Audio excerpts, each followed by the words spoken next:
ইসলামী সমাজে আদম সন্তানের এই শরীরের মূল্য কোনো কিছুর দাম দিয়ে নির্ধারণ করা হারাম।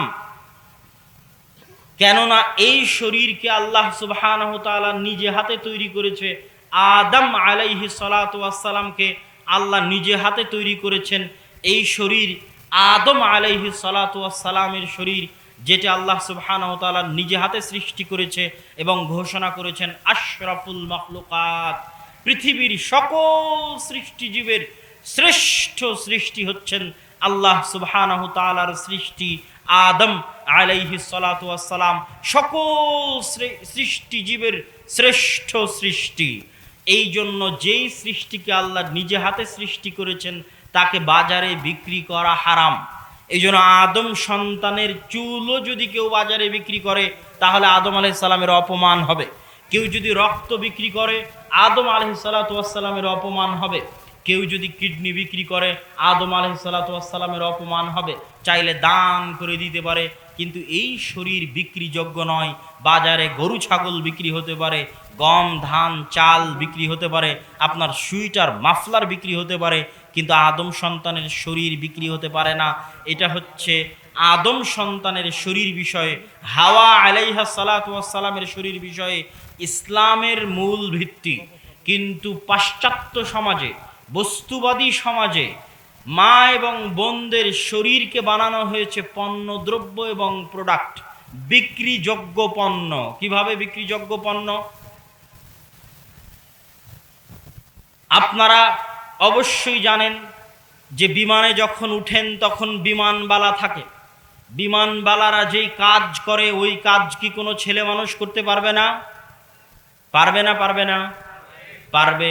তাহলে ওখানে বিমানবালা চাকরি করছে যোগ্যতা দিয়ে না চেহারা বিক্রি করে? চেহারা বিক্রি করে। রিসেপশনের দায়িত্ব যে মেয়ে পালন করছে ওই দায়িত্ব একজন ছেলে পালন করতে পারবে না? পারবে না? পারবে।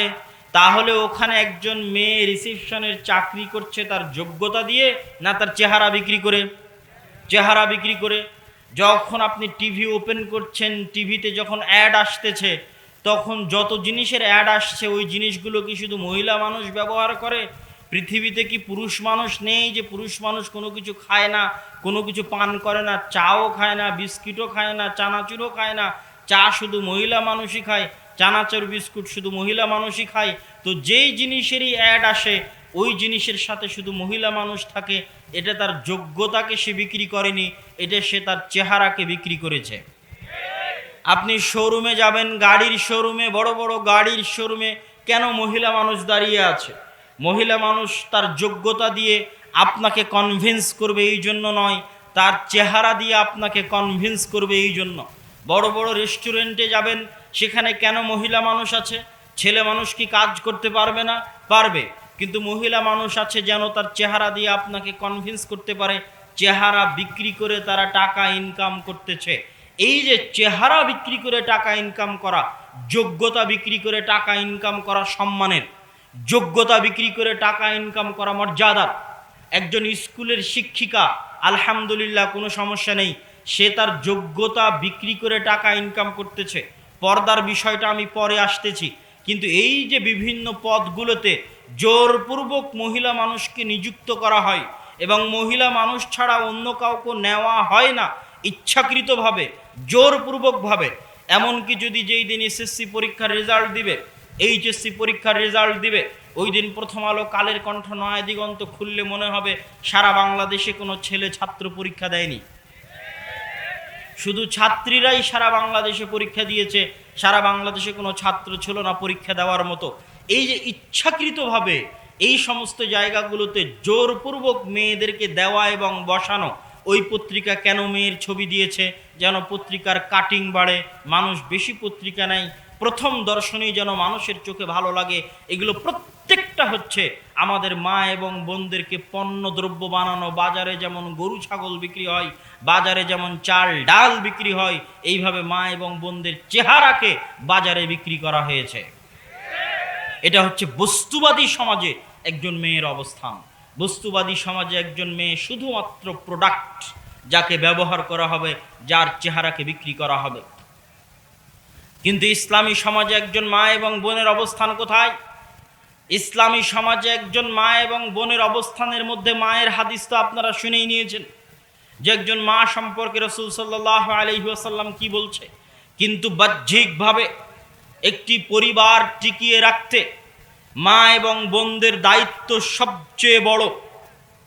এই জন্য ইসলামী সমাজে মা এবং বোনদের ভূমিকা, ইসলামী সমাজে মা এবং বোনের ভূমিকা হচ্ছে তারা সন্তান সন্ততি লালন পালন করবে।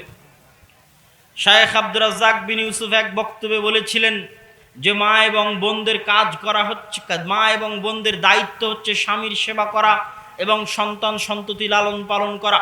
এই বক্তব্যের কারণে বহু নারীবাদী ক্ষিপ্ত হয়ে গেছিল, কিন্তু আজকে আমি এই বক্তব্যের ব্যাখ্যা আপনাকে করে দিচ্ছি।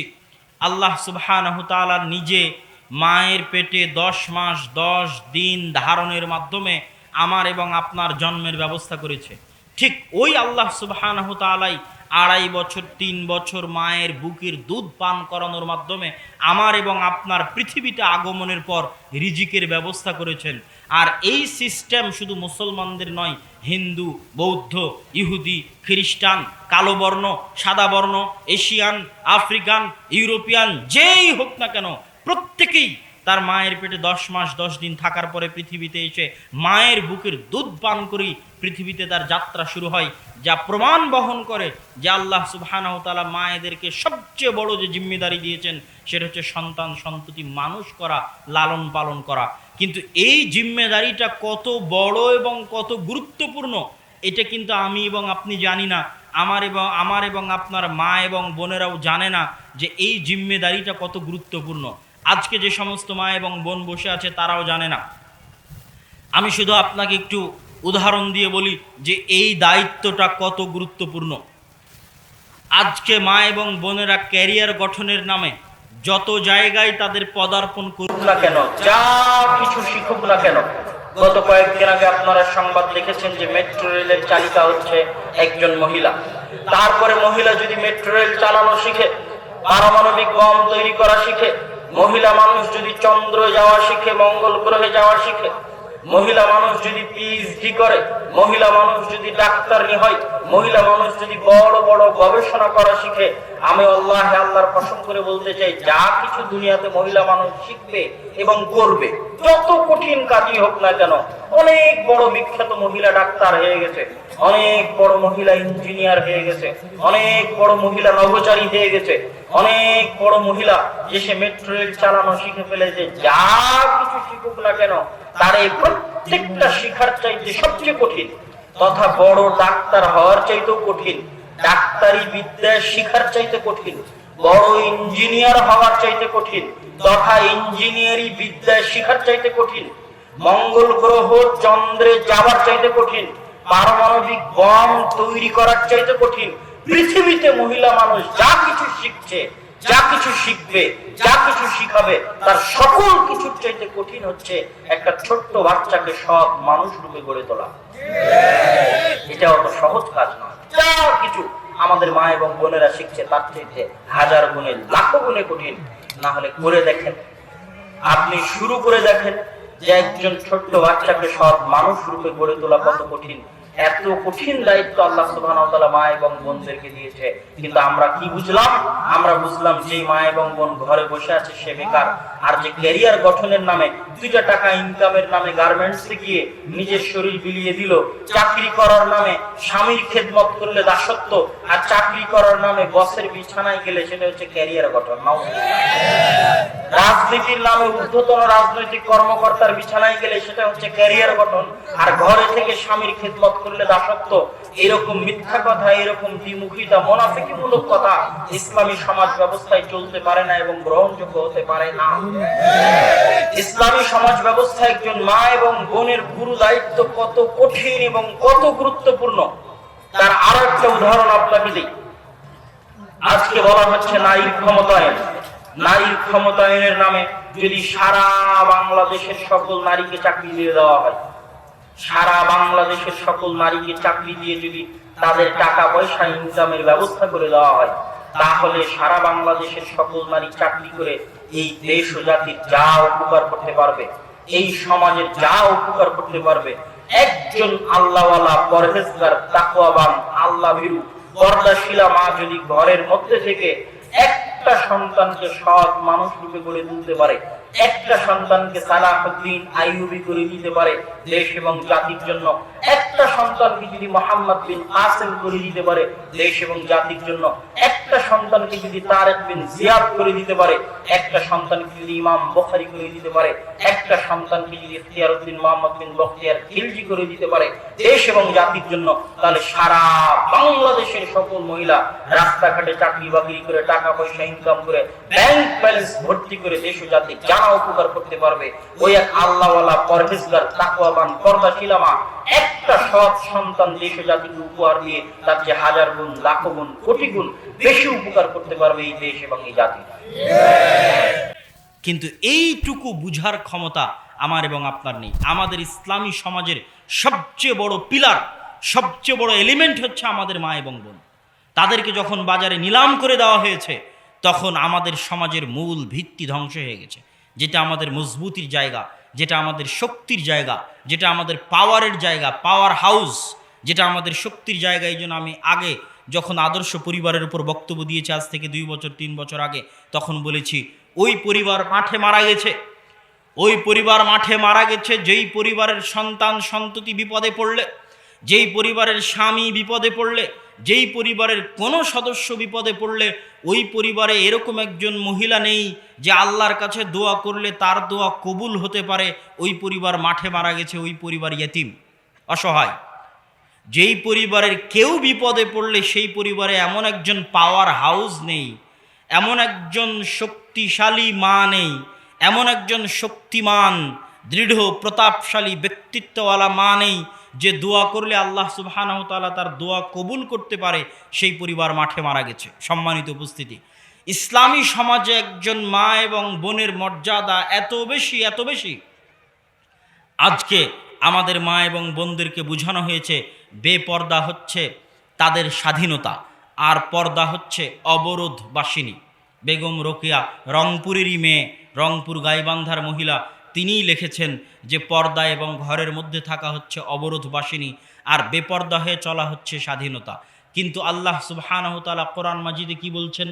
আল্লাহ সুবহানাহু ওয়া তাআলা কোরআন মাজিদে আদম এবং হাওয়া আলাইহিস সালাতু ওয়াস সালাম যখন ওই নিষিদ্ধ ফল, নিষিদ্ধ গাছের নিকটবর্তী হয়ে গেল, তখন প্রথম শাস্তি আদম এবং হাওয়া আলাইহিস সালাতু ওয়াস সালামের প্রথম শাস্তি, তাদের গা থেকে জামা খুলে পড়ে গেল।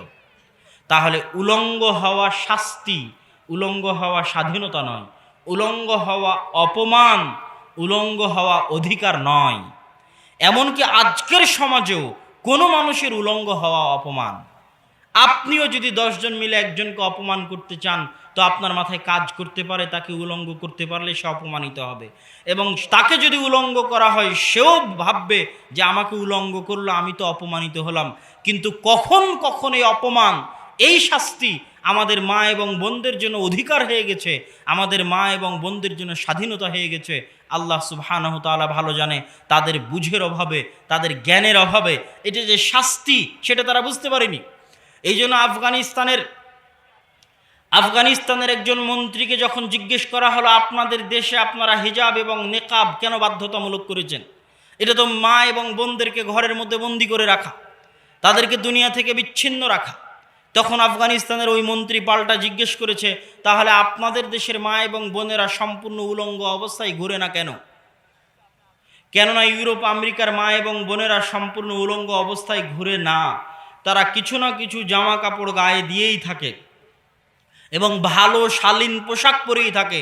হয়তো আমাদের শালীন পোশাক সালোয়ার কামিজ, তাদের শালীন পোশাক প্যান্ট শার্ট, কিন্তু তার অর্থ এই নয় যে তারা পরিপূর্ণ উলঙ্গ অর্ধলঙ্গ হয়ে থাকে, তারা তাদের মতো শালীন পোশাক পরে থাকে।